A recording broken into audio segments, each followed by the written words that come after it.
mpamvu uyu mukobwa wari ukundana na Kazungu aba yarabonye ibintu Kazungu yakoze akaba kimukundisha umutima n'ubwenge n'ibitekerezo nawe Ribu mukurikirane Ribu ni mumenya izamukurikirane kuko nawe yaba afite uruhare muri bari abantu baba barishwe guteze nawe abafite muhari kuko niba Kazungu aravuze ngo harabona atetse akabyivugira ubwo fiance yabaramutekeraga amazi yo kubateka cyangwa akamucarira imbabura yo kubateka cyangwa akajya kumugurira ikibiriti ese ntushobora kugira umugabo w'umugome utazi ibyo akora wabashobora kuba fiance we yaramuhisha akazi akora nibyo twavuze ayi fiance we koko ubwo Kazungu atemeraga gukingurira abandi ngo bagere mu rugo iwe fiance aba yarahageraga akagenda hari n'igihe yaramwerekaga yaba yarafashe fiance akamwereka indi nzu itari yakoreramo akazi bura rero ni abana b'Imana kubabarira n'itegeko tutitaye ku buremere bw'ikosa ariko twebwe nk'abantu urebye nk'umuntu nta bundi kireka aba yemera gukizwa ko niba nabiri yaravuze ngo umurozikazi apfe Kazungu aba yemera gukizwa yahabwa imbabazi nawe ubwo akazisabira abo yahemukiye ariko niba kuko bivuze nari bikurikiranye ku social media ariko niba yarinze agiraho asohoka mu rukiko nta na rimwe aragaragaza ishusho yo kwicuza nta na rimwe ahubwo akigaragaza inyota yo guhemuka niba umukobwa muzima ubundi umukobwa muzima niyo abonye fiance we arimo gutereta undi mukobwa cyangwa se ari gusambana iyo ngiyo ishaka kuba impamvu ishaka gutuma ubukwe rupfa n'abantu nangazwa umuntu usimbukira undi akamwica ibyo ni ibindi unabizi ko ari igisambo usanzwe uri umukobwa muzima ntabwo wamushaka ubizi ko ari igisambo cyangwa ubizi ko ari umwesikoro nangazwa umuntu ukora amahano nk'aya Kazungu abaye yarabizi cyangwa se akabyumva gutya umugabo abyiyemerera akabyumva sheri we abyemera ati nubwo muzi 12 yawe nishe 14 abandi narabatetse ndahita mwanga ariko ari igihe buri Imana ishobora kumugirira imbabazi agakizwa akaba n'umupastor ukomeye yego ariko byamuvuna kugira ngo atangaze ko yakijijwe byamuvuna byamuvuna gute se uko abantu bagiye babitangaza ati twakirijwe nuko yajya mu rusengero agakizwa kwihana urugero rwa mbere impamvu byamugora Sawuli bitewe n'uburyo yari yaranditse izina mu bugome Imana imaze kumutungura ahuye n'Imana mu nzira ijya i Damasiko amaze kubonekerwa n'umucyo nubwo yari yahumye atakibona bamurandasa yumvise ijwi physically byumvikana ariko umuntu Imana yamwoherereje ngo amubatize yaba acyumva ijwi ry'Imana ngo uyu Sawuli araje ari mu nzira ari maza mubatize igisubizo yatanze afite kwa General n'uvuga kwa General Yesu ari Pawulo na Kazungu uwishe benshi nini wahoze yitwa Sawuli yego ntabwo tuzi umubare wabo Sawuli yishe uwo tuzi cyane Bibiliya ivuga ni Stefano niwe tuzi cyane kuko birivuga ko na Sawuli yashimiye iyo nama bakamwica nawe ahari abandi yabakurubaniraga mu nzu z'imbaho ntabwo yigeze ageza aha Kazungu oya ntabwo yagejeje ari Pawulo na Kazungu ubu ni Kazungu ubu ni Kazungu gute kuko Sawuli wenda abantu babyumve neza Sawuli yabikoraga zikari bwo buryo bwiza bwo gukorera Imana yabaga zikari bwo buryo bwiza bwo gukorera Imana bityo rero ntawe we yicaga n'amaboko ye yabakururiraga mu mazu y'imbohe akabababaza ariko ntawe birigaragaza ko yiciye n'amaboko ye Kazungu rero yarabicaga bakanabica yitonze nta kimwirukaza we ni umugome muri mu maraso kireka Yesu aje akaba ari umwifatira ubu tuvuga urugero Kazungu bamurekuye akaza akagusura ati jewe ndumva afite umutima w'urukundo agashaka ko mukora ubukwe ntimwabukora Mwami Yesu wabambwe usibye no kuza ku Irembo Ryera TV Irembo Ryera TV n'ubugingo n'ubuzima kandi ukomeze kugira ubuzima bwuzuye ni kwirembo Ryera rero barahageze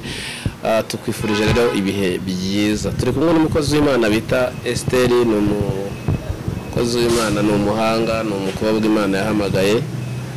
kandi Imana ikoresha ibintu bikomeye Esther mukomere muri aho mukomere cyane ndabasuje mu izina rya Yesu uradusuhuje mu izina rya Yesu amen ariko uzi kwitega igitambaro pe murakoze cyane bigutwara nk'umwanya ungana iki mutoya cyane ubikora nko minota ngahe 3 wenda biterwa nuko nihuta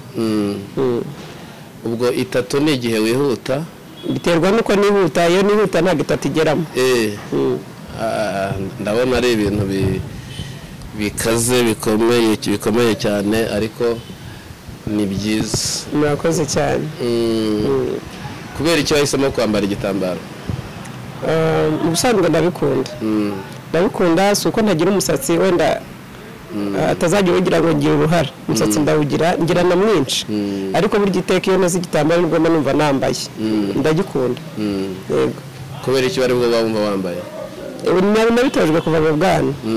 ntekereza ko aribyo byankurikiranye wenda rimwe na rimwe nkunda hari igihe njya gikuramo nkasokoza ariko ni gakeya, mba numva ari nabangamiye iyo nagiye nasokoje, ariko nabyo njya mbikora. nabyo ibyo bikora? Yego. nabyo byose bifatanyiriza hamwe kuzana ibyiza. Yego. mu buzima bwawe ninde muntu wigeze aguhemukira ukaba umuzirikana n'iyo munsi ukaba uzirikana ko yaguhemukira? wenda sinzi, ntabwo njya mbiha agaciro muri njyewe kuko naje gusanga isi n'ibiyituye akenshi byiganjemo umubabaro. iyo umuntu amemukiye mbifata nko kuba wenda nsikiye ku ibuye ntaribonye, kandi ngira ngo ntabwo umuntu akomeza kwibuka ko hari ibuye yatsitayeho runaka, oya arabireka agakomeza. nanjye iyo mpuye n'umuntu akampemukira bifata nyine gutyo, bifata gutyo kugira ngo bimfashe nanjye kuboka, kuko naje gusanga kubabarira si inyungu z'ubabariye, n'inyungu zawe wowe utanze imbabazi bituma ubona amahoro yo muri wowe. sinjye rero mbyitaho, ntabwo mbibuka. kutabarira bituma umuntu atakaza amahoro? Yego. mu buhe buryo? bitera impagarara mu mutima, kuko urumva iyo utababariye ugahora wibuka umuntu wakugiriye nabi, iyo umwibutse cyangwa iyo umubonye ni umujinya uhita ukuzura muri wowe.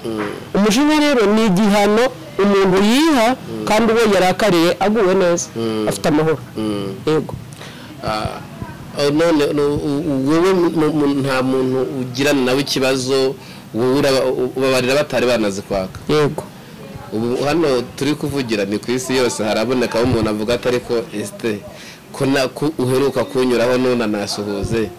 ati twarapfuye umukandara w'ijipo wantije wenda singutirure. mbahaye uburenganzira umuntu ubizi aze kubyandika muri comment, ariko birashoboka ko ushobora kugucaho ntakubonye cyangwa ndi stress ndi kwihuta ku bwawe ngiye, ntabwo ari urwango. uwo muntu wenda ushobora kubona abana araciye bibaho ntaze kugira ngo ni urwango, ni uko wenda nzaba ntamubonye, cyangwa se hariho n'ushobora kubona wagira gushyira mu pipira akavuga ati hasigaye yirata yari yiyemeye gutya, hoya ntabwo ari ubwiyemeza bwo hari igihe biterwa n'igihe. hari n'umuntu ati rero atari ko tubwo ibyo ngibyo ati yego ati ningiye ko bareba ko nagutije ipantaro yanjye ntiwayisubiza. ariko cyari ati nawe wahita umusubiza ko utari wakizwa icyo gihe? Yego, namusubiza ko nari ntarakizwa ariko nari umupagani, kandi mu by'ukuri aho Yesu yatujandiye ni kure. wenda harimo nabo nibuka ngumva mbabonye nabasaba imbabazi nabuze ntakibona, ariko muri make ngo unanabatse imbabazi ndaneze basabye wenda nabaraho ntazi ntarigeze mubona ambabarire kuko aho Yesu yavuye ni kure simba haragatsindwa n'Imana. Kure kunganike ni kure hakure ni kure hakure pe. Yesu yakugiriye neza ineza nyinshi. Yego. nta muntu ugirana nawe ikibazo. Niba ukera utarakizwa kandi umuntu abona ukiri umwana ubundi mbere utarakizwa ubwo ubundi wabonye umwanya wo gukora ibyaha? Byana bitangiye mu bwana. Bitangiye mu bwana kuko urumva ndi muto ntabwo nshaje ariko sindi n'umwana cyane, gusa niba nashobora kuba nabara umubare w'ibyaha nakoze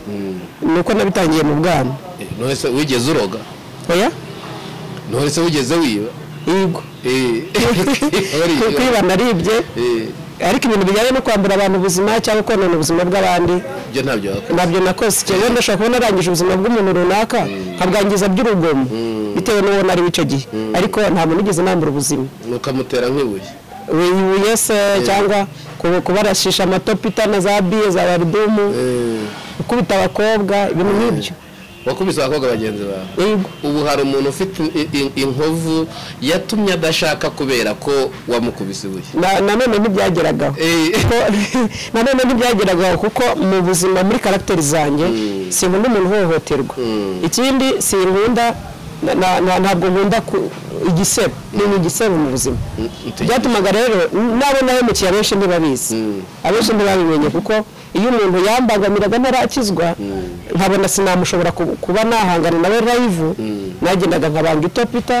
nkamurasa ikibiye nkashyiramo ibibiye bya waridomu nkamurasa atari bumbone kandi nkaza kuba mu bantu bamere bari mu mutabari mu gihe kiri kubyirinda avuga ati mbaye iki nkahita nzanuruka nti niba ntibaye iki numva uwo muntu kugira ngo amenye ko ari njye namugezemo yabaga bigoye noneho uri umukomando nari bari ku busindi mbaye ndi nawe naba ndi umukomando mu bya yose nawe ukamurashije itopito aha ubwo ko turi bukugire mushiki wa Kazungu oya da oya ntabwo nigeze ngira ha Kazungu ese Kazungu ukurikije umutima wamubonanye Esther ukaba umuzi niba yarakurikira ubanza ndarubonye ku mashusho Kazungu wamubonye ute nk'imbone yawe mu mbone yanjye Kazungu afite sekane kuvuga ngo ni ubugome afite ubunyamaswa sinanavuga ngo Satani yaramukoresheje navuga ngo Satani amutuyemo yego none se buriya Kazungu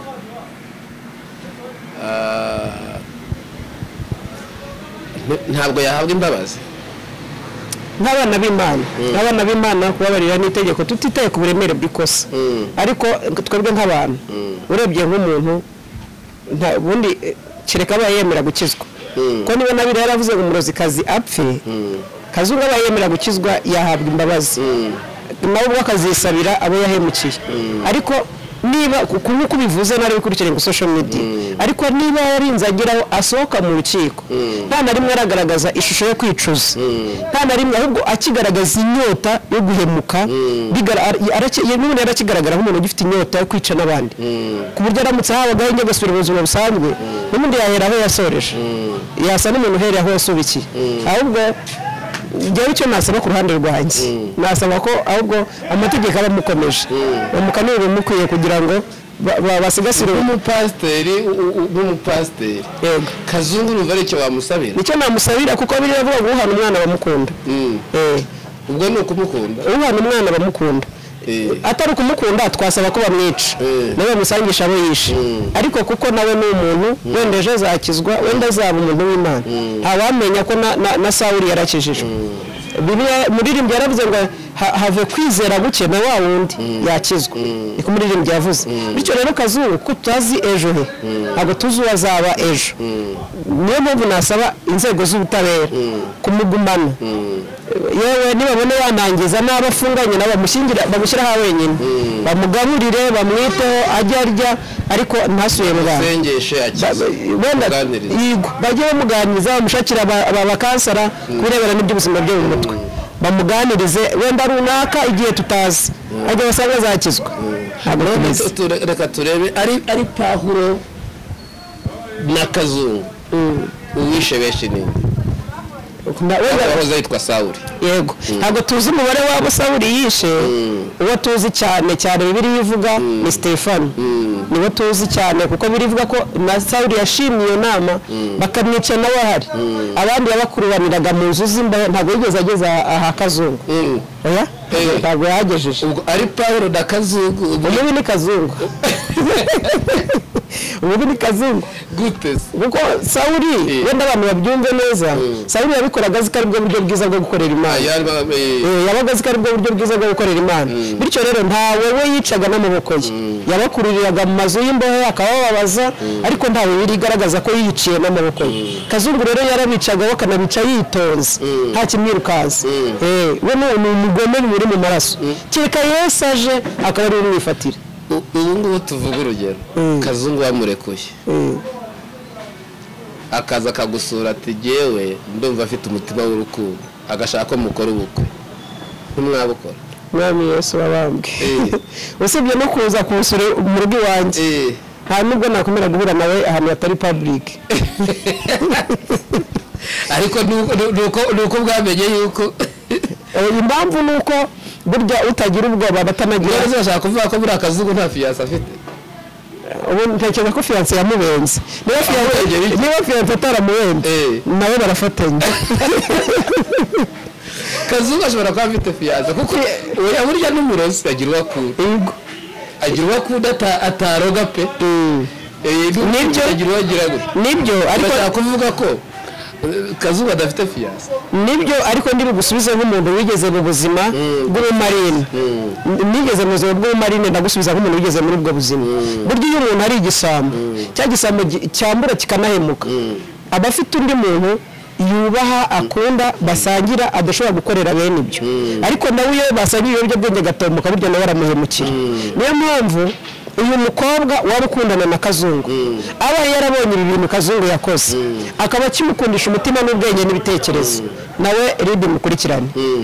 Ribu ni mumenya izamukurikirane kuko nawe yaba afite uruhare muri bari abantu baba barishwe guteze nawe bafite muhari kuko niba Kazungu aravuze ngo harabona atetse akabyivugira ubwo fiyanse yaba aramutekeraga amazi yo kubateka cyangwa akamucanira imbabura yo kubateka cyangwa akajya kumugurira ikibiriti ese ntushobora kugira umugabo w'umugome utazi ibyo akora wabashobora kuba fiyanse we yaramuhisha akazi akora nibyo twavuze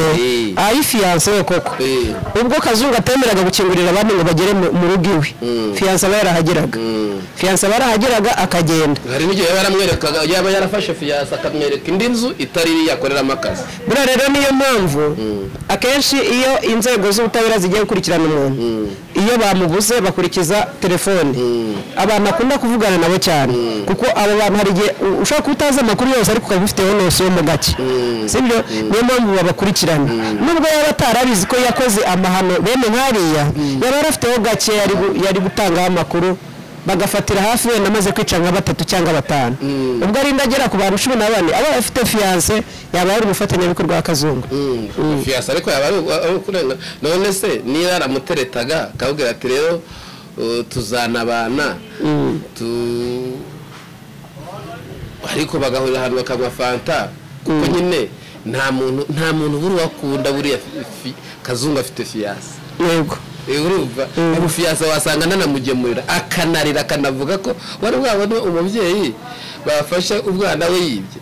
cyangwa ubona umugore bafashe umugabo we yibye n'igitoki bagifite n'inkoko y'ibyo byose zira ariko bageze imbere y'umugore we baravuga ati nukumbeshyerera umugabo mwahereye kera muturwaye noneho rero umufiyanse wa Kazungu yagize ngo bari kuvuga ngo iki mu busanzwe niba umukobwa muzima mu ubundi umukobwa muzima niyo abonye fiyanse we arimo gutereta undi mukobwa cyangwa se ari gusambana iyo ngiyo ishaka kuba impamvu ishaka gutuma ubukwe bupfa bw'abantu ntabwo umuntu usimbukira undi akamwica ibyo ni ibindi unabizi ko ari igisambo usanzwe uri umukobwa muzima ntabwo wamushaka ubizi ko ari igisambo cyangwa ubizi ko ari umwesikoro ntabwo wazi ko umuntu ukora amahano nk'aya Kazungu abaye yari abizi cyangwa se akabyumva gutya umugabo abyiyemerera akabyumva sheri we abyemera ati nubwo muzi 12 njyewe nishe 14 abandi narabatetse ntahita mwanga ariko hari igihe Kazungu ashobora kuvuga ngo yishe 14 kwa kundi avuga ati nafashwe n'ubundi reka mbagire benshi ngashaka babone ko ndi igisare ati n'ubundi nimvuga umwe ntibambabarira nimvuga 3 ntibambabarira reka mvuge ko ari 40 wenyine okay birashoboka ariko kandi nanone ubuyobozi bwacu bufite ubuhanga bano bantu bakoresha investigation baba bafite uburyo bahawe amasomo ku buryo iyo umubeshya iyo muvuga n'umubeshya arabimenya niyo uvuga ukuri nabwo arabimenya yego utanze amakuru ku cyaha burya barabikurikirana bakamenya niba ibyo wireze ari byo cyangwa niba ari ikinyoma kugira ngo bemere ko sosiyete rusange dufata Kazungu nk'umwicanyi ruharwa ibyo numvishe bita ba serial killer kugira ngo bemere ko sosiyete tugufata nka serial killer kuko barabedika iryo zina rikwiriye yego barabigenzuye bagasanga koko nibyo noneho umuntu utinyuka no mu rukiko nk'uko nabonye amasocial media yabigaragaje bamubaza bati ibi ngibi urabyemera ati ndabyemera bamubaza bati se ku birebana n'ifungurwa by'agateganyo urabivugaho iki cyemezo nakishimiye ati ntacyo ndenzaho ahubwo ati mucunge neza ngewe byabyanyu birakomeye timurebe neza ati ni mwebwe no gufata umwanzuro cyangwa mucunge neza uwo mupira ko nimurangarana buriya ni nk'aho yarababwiye ati nimuramuka mumpaye igihano gitoya ningaruka bo nzica ntimuzabambaze buriya ni nk'aho ibyo yaravuze rero ati ntimuzabambaze perezidante w'urukiko uzabibazwe buriya yari atanze abagabo nibatampana ngo bakore uko bashoboye ku buryo ntazasubirayo bagaruka abo nzica muzaba bazabana burya ntibari byaravuze biravuze rero ngo birahamya yuko koko ntago yibeshyera yarabikoze nose ni bakazungu ntiyanabwira ati narifite ubukwe nimureke mbaje uje gukora ubukwe muzangere mu mfungo niyo mpamvu navuga ngo si umugome ni inyamaswa ibyo afite si ubugome ni ubunyamaswa niyo mpamvu ariko navuze ariko wenda tugaruke no kuri Sawuli mu rugendo rwe rwa mbere yuko akizwa yagize ishyaka ryinshi yica abantu ariko aza kugendererwa n'Imana buriya kazungu ntiyaba ari inzira yo gukizwa oya ntabwo mbihamya gutyo kuko wenda mu minsi ya mbere atanga amakuru bigitangira kuvuga mu bitangazamakuru ko habonetse umuntu wishe abantu 12 cyangwa se kuko banavuga ko bataratangaza umubare nyawo kuko bataramenya ni ukuvuga ngo ku ikubitiro bari gutekereza ko wenda hari ibiyobyabwenge yanyweye byatumye asa n'usaranguka akavuga n'ibitavugwa iminsi 3, 4, 5 amazina inyuma ya Ferabeto akagaruka gisubiramo ya magambo yavuze ngo ibyo avuga bihagazeho ari kukurikwa ibyo rero bindi byo gutekereza ngo yari afite ubukwe yari afite kazungu ko agaragara nta mpungenge na nkeya z'icyo yabahombye cyangwa yabatakaje yishimiye izina ryo arimo kwitwa muri ako kanya niyo mpamvu agaragaza ibimenyetso byuzuye by'abicanyi babikora kinyamwuga yego ubu tuvuge uri nka mushiki we waba ubayite mu bantu bitera ipfunwe mbaye no mu banyeshuri naba nigana nabo mbaye niga ni ipfunwe nyine kujya urumva ntawe nakongera kujya nsangira nawe kugendana nawe dutaha tuva ku ishuri niba twajya tuvugana najya mbona arimo kusoma mu kiwacu turabicanyi kuko musaza wanjye yakoze amahano nkariya ahubwo ubwo Imana ifashe umuryango w'abakomoka hamwe na Kazungu Imana ibafashe niba wenda abo baba batari nkawe Imana ibafashe simbacira urubanza banyumve neza niba bafite umutima utandukanye n'uwa Kazungu Imana ibafashe kuko bari mu ngaruka z'ibyo Kazungu yakoze ariko Kazungu buri Imana ishobora kumugirira imbabazi agakizwa akaba n'umupastor ukomeye yego ariko byamuvuna kugira ngo atangaze ko yakijijwe byamuvuna byamuvuna gute se uko abantu bagiye babitangaza ati twakijijwe nuko yajya mu rusengero agakizwa kwihana urugero rwa mbere impamvu byamugora Sawuli bitewe n'uburyo yari yaranditse izina mu bugome Imana imaze kumutungura ahuye n'Imana mu nzira ijya i Damasiko amaze kubonekerwa n'umucyo nubwo yari yahumye atakibona bamurandasa yumvise ijwi physically byumvikana ariko umuntu Imana yamwoherereje ngo amubatize yaba acyumva ijwi ry'Imana ngo uyu Sawuli araje ari mu nzira ari maza mubatize igisubizo yatanze afite kwa Jenera n'uvuga kwa Jenera Yesu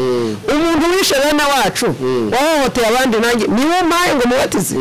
ahamirizwa n'Imana byajya bisaba ko Imana ari imutangira amakuru mu bantu Imana igashyigikira ibyo avuga kuko ikindi ntago yavuye kubatizwa Sawuli ngo azahita atangira ivuga butumwa yasabye yabanje gufata gahe igihe kinini cyo gusenga yihererana n'Imana kugira ngo abanze se n'Imana mu mico mu mvugo mu ngendo niyo mpamvu yatumaga Sawuli we Paulo iyo yagendaga mu iteraniro igicucucucu cye cyakizaga abarwayi kuko nawe ubwo kwakira ko Imana ituye muri we akijijwe yarabanje biramuhenda yabanje biramuvuna niyo mpamvu Imana yemeye gutura muri we ikagendera muri we ikajya inokorera muri we niyo mpamvu rero Kazungu nawe kugira ngo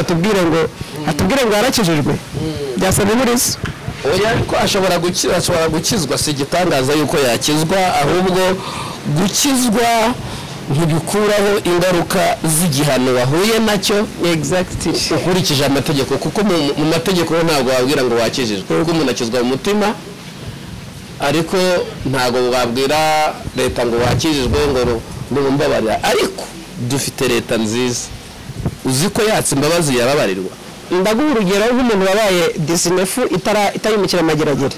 iwe hose yego nabaye yo burya 19 nabaye y'umwaka nza kujyanwa muri mineri kanguwe noneho urugero nk'umuntu uza amakuru yaho harimo abantu baba baragiyemo bashinzwe kwica abana babo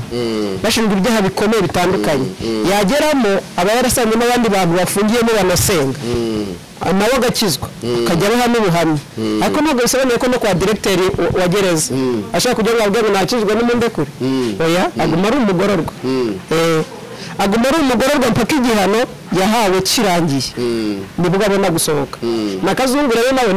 niyo bwagera agatanga ati mushakire pasiteri amigaburo ryera ndumva ngijijwe ndumva umwuka asuye ntabwo bihagije ko tubyizeye ntibyakuraho ko yahura n'ingaruka agakomeza akahaba kugeza igihe icyo urukiko ruzanzura cyamugeraho tugaruke kuri ibyo kare mu kanya n'uko twavuga imbaraga zo gushima ubu umuntu wese waba waruziranye na Kazungu cyangwa se muri umuntu wabaga i Kanombe wese akwiriye gutanga ituro ry'ishimwe ko atahuye na Kazungu 100% gute 100% kuko urumva gusa wenda usibye ko Kazungu asa n'umuntu ufite konosiyo y'abantu runaka yica kuko abantu Kazungu yishe si ba bantu nanone bafite imiryango yahita itera intambara yita itera umutekano muke nyine yagiye asa n'ureba abantu bigoranye ko imiryango yabo n'ubushobozi bwo kubakurikirana abantu batishoboye abantu batabashije abantu bisa n'aho ari bene abagiye areba ariko iyo ari wa muntu ugenda sakume bose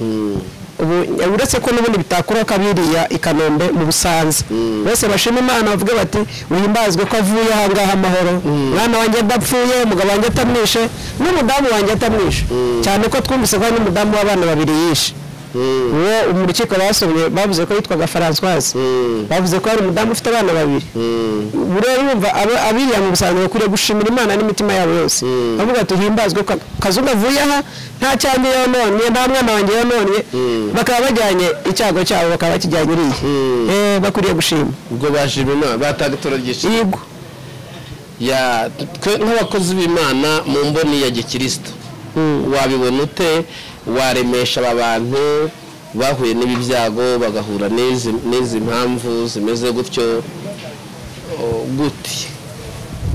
nabahumuriza mabwira ngo nibakomere kandi bihangane twebwe nk'abakozi Imana turabihanganishije ntacyo twabihimbura ko twabagarurira abantu babo ariko bo basigaye nibumve ko bagize imitima ikomeye iyabarokoye nabo Kazungu ntaresakunda ngakurikirane wene ngavuga ngo nishuye kamubikirane n'abamukomokaho bose akagenda uwo ngo umva ko hari impamvu y'Imana itumye usigara nugume mu bwigunge nugume mu gahinda kuko intore itaganya aho gushaka igisubizo ishaka n'igisubizo wumve ko wowe usigaye hari ibindi byiza Imana ikubikiye Imana ibafashe gukomera abantu nibakomere kandi bakomezanye ibyiza biri imbere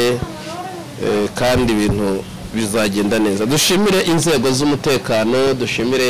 ubuyobozi bwacu dushimire n'abaturage bagerageza gufatanya na leta gutanga amakuru kugira ngo ibintu umutekano urusheho kugenda neza yego ariko kandi nanone aba bantu baburiye ababo cyangwa abana babo muri ubu bwicanyi budasanzwe bwabaye mu gihugu bwakozwe na Kazungu abantu babazi cyangwa baturanye nabo bafite akazi gakomeye ko guhagararira Imana muri iyo miryango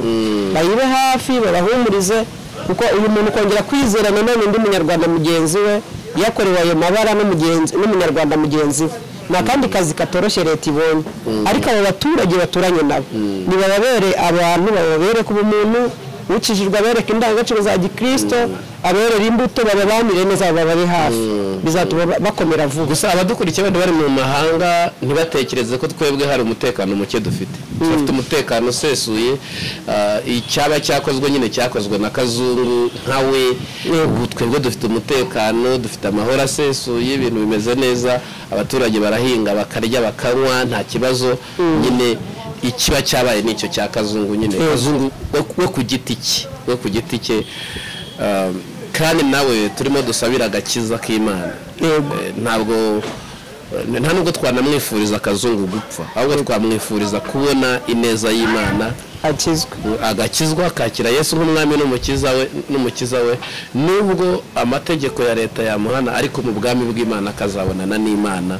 atakiri Kazungu wa kera ahubwo ari Kazungu mushya Imana yakoze gushya reka tugende abantu bose batakaje umutima w'umuntu bari kutwumva batari baboneka cyangwa ngo bafatwe kuko hari abantu bameze batyo yego b'abagome bagendana ubugome bareka ubugome bizere Yesu bizere Yesu kuko ubugome ntacyo bumara ugize ubugome asoza nabi yego ubugome niyo haba ari umuntu wagutumye ngo ukore ubugome bireke hari reka tuvuge abandi badafatwa badafatwa kandi bameze nk'akazuba hari abantu bita ngo abarozi abarozi nyamara nabo ntabwo ari beza ntabwo nakeza kabo nabo ni babi ni babi cyane ubu wasanga hari umurozi uri kwirukanka inyuma akoma amashyi avuga ati kazungu yafashe ati kazungu yafashe kandi nawe yica abandi biriya rero nabo bakwiriye gutekereza akavuga ati ariko koko umunsi bafatanya aka kabindi mu nzu abaganga bakaza bakagapima nzavuga ko ari ubuki curuza tunabibutse ko biri bivuga ko nta cyahishwe kitazatwikura byose bizajya kumugaragara bivuga ngo nubwo yaba wenda aroze igihe kirekire ntawe uramufata wenda bikaba binuganurwa n'abaturage bisanzwe ntawe ubihamya wenda ndagira ngo nubwire ko mu gihe Imana ikimuhisha yakizwa yabireka agakizwa ariko nanone natanakizwa igisebe azakibona kiri mu isi azasaba kiri mu isi kandi burya ntabasebye wenyine asebana n'abamukomokaho bose ibyiza rero kugira ngo yigirire nabi agirire nabi n'abo yabyaye n'abasaza be cyangwa se n'umugabo we ibyiza nahindukire aze Kristo ateze amaboko nawe aramukunda yego ntibahindukire bazi uburiya rero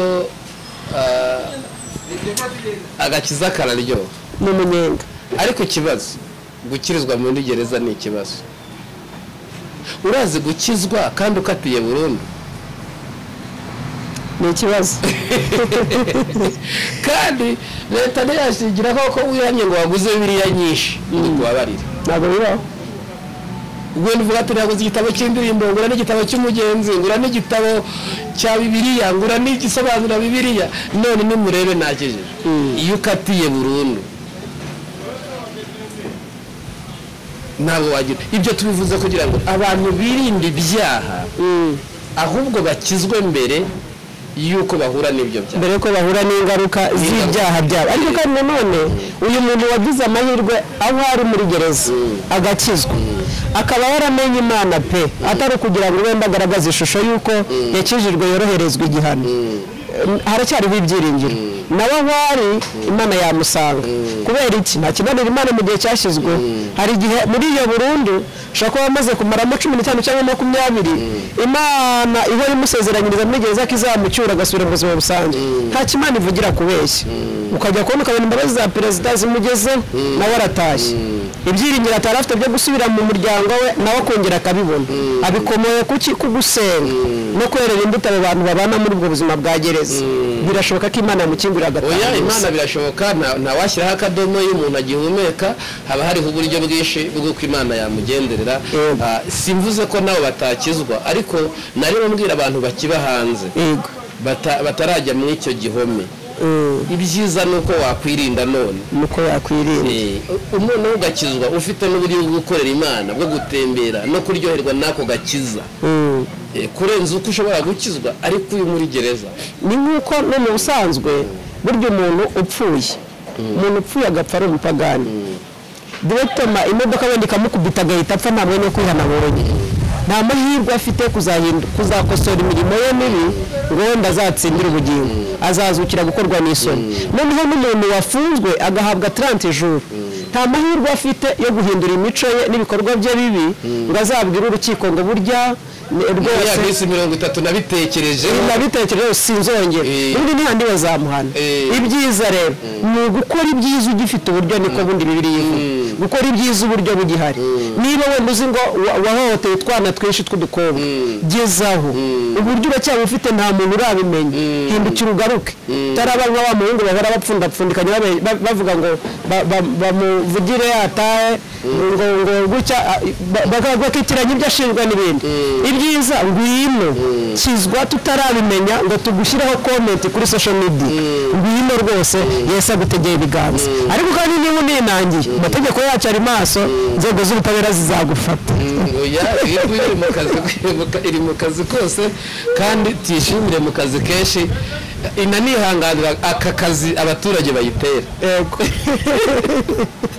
rwose aka kazi twese bayitera ariko se abapasiteri n'abavuga batumwa muri gukora iki uko mufungura isengero ariko n'ubundi mutuma rindi igira akazi kenshi iki nacyo tuzakigarukaho mu kiganiro cy'ubutaha wenda ubutegure tuzabivugaho ariko ntabwo byoroshye yaba akenshi uko insengero zigura buri muntu agiye afata inshuti ze eshanu akazibwira ati uyu munsi ndabasabye mugire imico myiza kandi nta munyarwanda udafite inshuti eshanu ze za hafi akagenda azibwira ati gira imico myiza akanabaha n'urugero rw'iyo mico myiza igihugu cyose cyakizwa urimo urabyumva bibananiza iki kubikora ibyo none se mu by'ukuri sibyo ko wenda sinzi ako tuzabitegura tubivugeho ariko iyaba umuntu yajyaga gutegura umushinga w'urusengero akawutegura kubw'umuhamagaro akabitegura kubw'inyungu z'ubwami bw'Imana abantu bagakiza ari benshi ariko bitewe n'uko ibintu byivangavanze niyo mpamvu ubona kuvuga ngo gwino kumeze gwino iyizira fa kwiyizira nta kibazo urira muri iki kibisi Yesu ahita gukora urumva gahunda ni fa kwiyizira icya kabiri nanahagera asanga ninjye mutubuzi uri mu musaku twafite muheke mapyisi agende ari umupantekote ku ikofi ku mutima atarabona Imana bimwibye mu buryo bw'ubwesikoro uwo muntu kugira ngo rero nagire n'ibindi abona azahinduke yabigoye Esther reka tugushimire turanezerewe cyane kuba muduhaye umwanya wanyu kandi ndatekereza ko Imana ibahe umugisha mwagize neza ubutumwa bwihariye waha abanyarwanda bwihariye kuri we twavugaga ni nk'ubuhe ubutumwa bwihariye naho abanyarwanda ni ukubibutsa ko Imana ibakunda nabibutsa ko Imana ibakunda kandi by'umwihariko Imana irabakunda simfite amagambo ahagije nabisobanuramo ariko abanyarwanda Imana irabakunda kuko Imana ihora ibabera ubwugamo bw'ibyago byinshi ku bagerageza gusoma amakuru ibiba mu bindi bihugu Imana irabiturinda kuko none rimwe ndumvaho wenda Imana yakinguye ngo wumve ngo inyanja yubukiye igihugu cyose igihugu kiragiranye kandi ahandi birahaba ngo wumve ngo imiyaga yahiritse ama etaje wese yaguye kandi ahandi birahaba ni ibimenyetso by'uko Imana idukunda munyarwandakazi urimo kunyumva ukurikiye ijwi yabibutse ko Imana igukunda ukwiye gukeresa urwo rukundo ukwiye kuruha agaciro ukanezeza umutima w'Imana Imana ibaha umugisha iyo neza y'Imana niba yiha agaciro yego rwose bikomeza koza umutima w'Imana bayitangira ituro iyo neza y'Imana rwose Imana ibabashishe bakora ibyiza banezeza umutima w'Imana dusengere rero Imana ibaha umugisha mu izina rya Yesu turaguhimbaje mwami Yesu tugushimiye kukiranukira kutugirira neza izina ryawe nirishimwe ukunda dukunda ntirugira akagero kandi ntirurondoreka kunda abantu bose utitaye ku bubi bwawe izina ryawe nirishimwe dusoje iki kiganiro turasenze kugira ngo umuntu wese ugikurikirana imbaraga z'Imana zifata umutima we kandi wananiwe gukizwa abibashishwa n'umwuka wera umwuka wera ukiza kandi ukabohora usura imitima y'aba bagabo usura imitima y'aba babyeyi uru rubyiruko rwakurikiranye iki kiganiro umwuka wera bafate abaha imbaraga zinesha ibyaha urakoze ko wumvishe gusenga umugisha uyu spiriye wateguye iyi gahunda akaba yarakwemereye kugira ngo tumubwe buryo butambuka ntugatume hari ikiza agukenana urakoze ko wumvise gusenga mu izina rya Yesu amen.